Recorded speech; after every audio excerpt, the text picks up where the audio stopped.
आप जरा क्या कर रहे हैं? अरे विवेक श्रीवास्तव, चाय हिम्मत नहीं है। अरे हिम्मत नहीं है। चाय करेंगे तुम क्यों कर रहे हो? अरे करेंगे तो रुको जरा। इस देश को तोड़ने की बात, ये देश राउंड से चला है क्यों जा रहा है? मैं तो ये कहता हूं भैया कि देश को जलील करने की बांटने की कोशिश कर रहा है। एक भी बात नहीं छीनी है। सबर करो, बोला धक्का मुक्की नहीं करने का, आराम से लेने का। हाँ नहीं अरे ये आदमी कितना जलील नीच गलीज आदमी है, ये कितना भड़का रहा है। अमित शाह जी बोल चुके हैं, अरे बोलूंगा इस देश को तोड़ने की बात, ये देश राउंड से चला है क्यों जा रहा है? मैं तो ये कहता हूं भैया माफी मांगने पड़ेगी।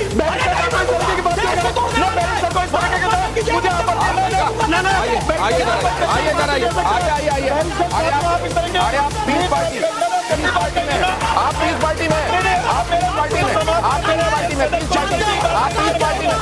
आइए। बाबू भैया से डायरेक्ट बाबू तेरा तो गेम बजाना पड़ेगा।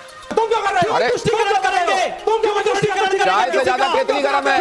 क्यों नहीं सुनाई? चाय से ज्यादा केतली गरम कैसे होती है? देखिए अच्छा अरे एक सेकंड शांत रहिए, एक सेकंड तुम क्यों सुन? अरे भारतीय हूँ इसलिए सुनाऊंगा मैं आपकी वाणी, भारतीय हूँ इसलिए सुनाऊंगा गीता। गिलास के ऊपर से बंटवारे होंगे ये सब बातें सर, वो रहने दीजिए। चेहरा देखिए उनका चेहरा, हम मंत्र पढ़ते हैं हमारे चेहरे में कंफ्यूजन होता है। देखिए ये बड़ी अच्छी बात कही आप। तो हेलो गाइस, नमस्कार, जय श्री राम। जैसा कि गाइस अभी आपने देखा कि विपक्ष के प्रवक्ता किस तरह से बौखला गए, क्योंकि पश्चिम बंगाल की मुख्यमंत्री ममता बनर्जी वक्फ कानून मानने से इनकार करती है। वक्फ कानून को लेकर विपक्ष के प्रवक्ताओं को इस तरह से मिर्ची लगती है जैसे उनकी खुद की संपत्ति छीन ली हो। असदुद्दीन ओवैसी ने एक स्पीच दी थी जो काफी ज्यादा वायरल हो रही है वक्फ बोर्ड को लेकर, जिसमें उन्होंने कहा था कि यदि चंद्रबाबू नायडू, नीतीश कुमार, चिराग पासवान ये वक्फ बोर्ड का समर्थन ना करते तो वक्फ बिल पास ही नहीं होता और तुमने हमारे साथ अच्छा नहीं किया, क्योंकि विपक्ष हमेशा तुष्टीकरण की राजनीति करने में माहिर था। ऐसा मौलाना फैज खान बोलते हैं, जिसको लेकर लेफ्ट के प्रवक्ता मौलाना और विवेक श्रीवास्तव भड़क जाते हैं और वक्फ को लेकर सरिया और संविधान पर तगड़ी बहस हो जाती है, जिसे आप खुद देखिए। असदुद्दीन ओवैसी क्या कह रहे हैं, जरा उसको सुनिए। और चंद्रबाबू नायडू, नीतीश कुमार, चिराग पासवान और जयंत चौधरी, याद रखो हम कभी भी तुम्हारी इस चीज को माफ नहीं करेंगे। तुम हमारी शरीयत पर हमला जो करने की इजाजत बीजेपी को दे रहे हो, अगर ये चारों बोल दे कि बिल नहीं लाना चाहिए तो बिल नहीं आएगा, मगर तुम बीजेपी को इजाजत दे रहे हो हमारी मस्जिदों को, वक्फ को खत्म करने का। तुम हमारी शरीयत पे हमला नहीं। अरे ये आदमी कितना जलील नीच गलीज आदमी है, ये कितना भड़का रहा है। अमित शाह जी बोल चुके हैं, अरे बोलूंगा इस देश को तोड़ने की बात, इस देश राउंड से चला है क्यों जा रहा है? मैं तो ये कहता हूं भैया कि देश को जलील करने की बांटने की कोशिश कर रहा है। एक भी बात नहीं छीनी जाएगी। माफी मांगने पड़ेगी।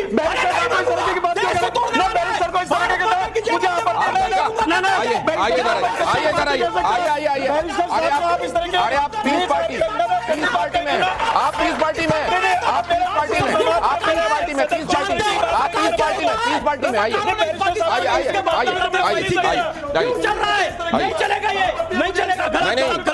एक बात साहब, चिल्ला चोट पे, अरे रुक जाइए, अरे एक सेकंड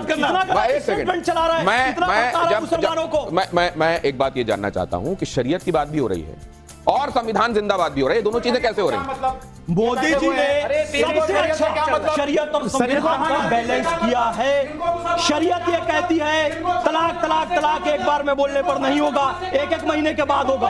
मोदी जी ने वही कानून लाया संविधान के तहत, यानी कि शरीयत का भी सम्मान रखा और संविधान का भी सम्मान रखा। ठीक उसी तरीके से यहाँ पर भी शरीयत और संविधान का बैलेंस मोदी जी बना सकते हैं और बना भी रहे हैं कि जो जगह है वो सुरक्षित होगी, भ्रष्टाचार से मुक्त होगी। अरे पहले आप तो पहन के आ जाइए, विवेक श्रीवास्तव आप पहन के आ जाइए, आप पहले पहन के आ जाइए। शौक है ना, अरे आप पहले पहन के आ जाइए, जाकर के चैलेंज करता आप जरा क्या अरे विवेक श्रीवास्तव, चाय हिम्मत नहीं है। अरे हिम्मत नहीं है। तुष्टीकरण करेंगे जाकर के, तुम क्यों कर रहे हो? अरे तुष्टीकरण करेंगे, तुम क्यों तुष्टीकरण? चाय से ज्यादा केतली गरम है। क्यों नहीं सुनाई? चाय से ज्यादा केतली गरम कैसे होती है? देखिए अरे एक सेकंड शांत रहिए, एक सेकंड आप जरा क्या कर रहे हैं? अरे विवेक श्रीवास्तव, चाय हिम्मत नहीं है। अरे चाय करेंगे जाकर के, तुम क्यों कर रहे हो? अरे आपत्ति मंत्रों से आपत्ति तुम क्यों सुन? अरे भारतीय हूँ इसलिए सुनाऊंगा मैं आपकी वाणी, भारतीय हूँ इसलिए सुनाऊंगा गीता, भारतीय हूँ इसलिए सुनाऊंगा। कुछ नहीं समझ पाएंगे, दर्शक कुछ नहीं समझ पाएंगे। धर्मस्य ग्लानिर्भवति भारत अभ्युत्थानम धर्मस्य तदात्मानं सृजाम्यहं परित्राणाय साधूनां विनाशाय च दुष्कृतां धर्म संस्थापनार्थाय। अब जरा ये जो बैलेंस बनाया है, अब जरा देखिए, ये भारत की अजमत को गाऊंगा, योगी आदित्यनाथ, योगी आदित्यनाथ प्ले कीजिए, अजमत को गाऊंगा, भारत की अजमत को गाऊंगा, प्ले कीजिए, योगी आदित्यनाथ प्ले कीजिए, बाप नहीं रोक सकता मुझे, योगी आदित्यनाथ प्ले कीजिए। मुझे बताइए, आप तुलना कर रहे हैं कावड़ यात्रा की। कावड़ यात्रा हरिद्वार से लेकर के और गाजियाबाद तक या उन क्षेत्रों में जाती है तो सड़क पे ही चलेगी। क्या हमने किसी परंपरागत मुस्लिम जुलूस को कभी रोका? कभी नहीं रोका। मुहर्रम के जुलूस निकलते हैं।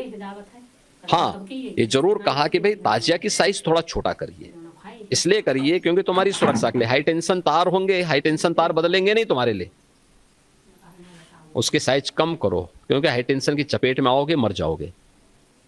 और यही होता है कावड़ यात्रियों में भी, उनको बोला जाता है डीजे की साइज छोटा करो, और जो नहीं करता उसमें हम लोग सख्ती करते हैं। कानून तो सबके लिए बराबर लागू किया जा रहा है, तो आप कैसे तुलना कर दे रहे हैं फिर उसको?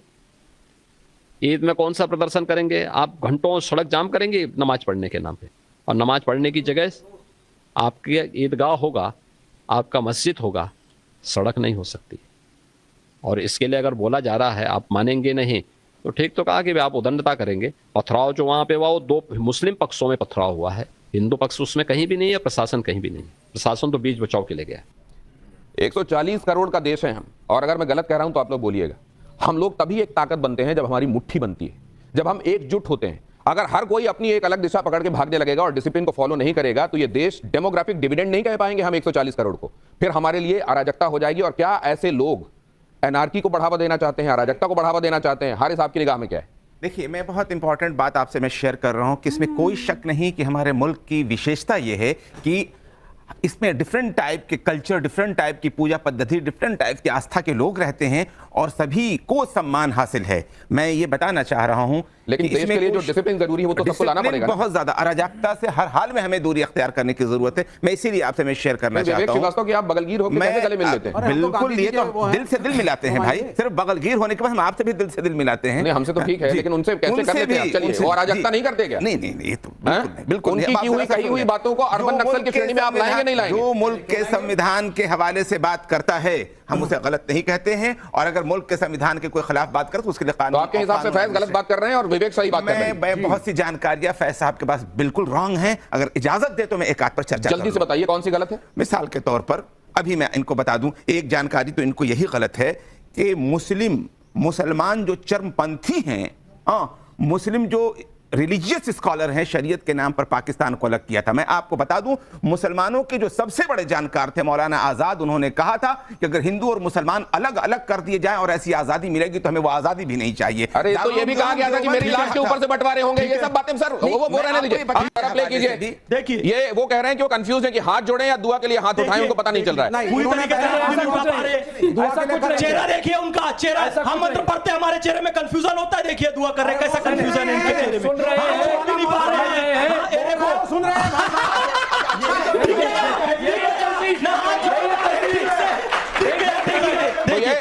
तो ये तो फैज गंगा जमनी तहजीब तो यही है ना? क्या है गंगा जमनी तहजीब? कि अगर कोई बुलाता है इफ्तार में चले जाओ, अगर वो तुमको अपने यहाँ बुलाता है किसी पर्व में तो वो लोग आ जाएं, यही तो है गंगा जमनी तहजीब। गंगा जमनी तहजीब ये है कि भैया अयोध्या में राम मंदिर में भी जाओ और इफ्तार पार्टी में भी जाओ, केवल तुष्टिकरण के लिए इफ्तार पार्टी में जाओ और राम मंदिर में बुलावा होने के बाद भी न जाओ। ये गंगा जमनी तहजीब नहीं, ये तुष्टिकरण कहलाता है। और वो कह रहे हैं शंकराचार्य भी नहीं गए थे, वो शंकराचार्य भी नहीं गए थे। शंकराचार्य ने कहा था ठीक है, ये जो प्राण प्रतिष्ठा है ये शास्त्रों के हिसाब से नहीं है, ये मोदी का इवेंट है। और पूरी का शंकराचार्य ने कहा था कि अगर मोदी इनॉग्रेशन करेगा तो शंकराचार्य का ठीक जाएगा, मैं नहीं जाऊंगा। आदि शंकराचार्य जी ने क्या कहा था बताओ? आदि शंकराचार्य जी ने क्या कहा था? माता जी की उपासना की, राम जी की उपासना की, आप मूल को मानोगे कि बाप को मानोगे? ठीक है, ठीक है, मूल को मानोगे कि बाप को मानोगे? आदि शंकराचार्य पूरे भारत की, वो दिन जब आपकी आंखों से आंसू निकल रहे होंगे, भगवान राम को अपने मंदिर में, भव्य मंदिर में प्रतिष्ठित होने पर देखकर आपका दिल गदगद हो रहा होगा, आंखों से अश्रुधारा बह निकली होगी, उसको विवेक श्रीवास्तव कह रहे हैं, वो पॉलिटिकल इवेंट। वो जगह जहां पर आप देख रहे हैं जिसने रिकॉर्ड तोड़ दिए, गोवा जाते थे पहले लोग, अब अयोध्या की तरफ जाते हैं। आप देख रहे हैं कि किस तरीके से वहां पैर रखने की जगह नहीं होती है, दर्शन के लिए इतने लोग पहुंच रहे हैं। वो बीजेपी का इवेंट था, कह रहे हैं विवेक श्रीवास्तव। सबने सब कुछ कहा है। धर्म संकट में राह किधर से मिलती है, ये फैसला आप लोग कीजिए। आप लोगों का बहुत धन्यवाद करूंगा। मैं चाहूंगा कि एक मंत्र के साथ ही आप इसका समापन करें, सबको सद्बुद्धि आए। चलो पता चल जाए सबको। अरे तो सबर तो करिए, एक लाइन में बोलो, बस वो एक्सप्लेन सोच रहे करो। हैं कहीं तो पकड़ लें आपको, कहीं तो पकड़ लें, पकड़ नहीं पा रहे। ये फंसाने के चक्कर मेरे में फंसूंगा नहीं। सरल हिंदी में बेटा, जिसने सूरज चांद बनाया, जिसने तारों को चमकाया, जिसने चिड़ियों को चहकाया, जिसने फूलों को महकाया, जिसने फूलों को महकाया, जिसने सारा जगत बनाया, हम उस ईश्वर के गुण गाएं, उसे प्रेम से शीश नवाएं। इस डिबेट को देखने के बाद इस पर आपकी क्या राय है, प्लीज कमेंट्स में जरूर बताइएगा। मिलते हैं नेक्स्ट वीडियो में, तब तक के लिए जय हिंद, जय भारत।